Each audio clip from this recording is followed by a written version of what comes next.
आसाना या दरिया रहमत शरीफ बुढ़ापे की हालत में पीर हाफिज मुस्तफा हक साहब अलैहि रहमत और उनके दूसरे भाई यके बाद दीगरे अपने बाप को अकेला छोड़कर चले गए।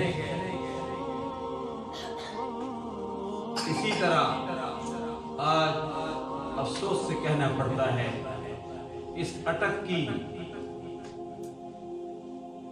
धरती में हजरत पीर बादशाह साहब अलैहि रहमत चंद सालों कबल तशरीफ ले गए।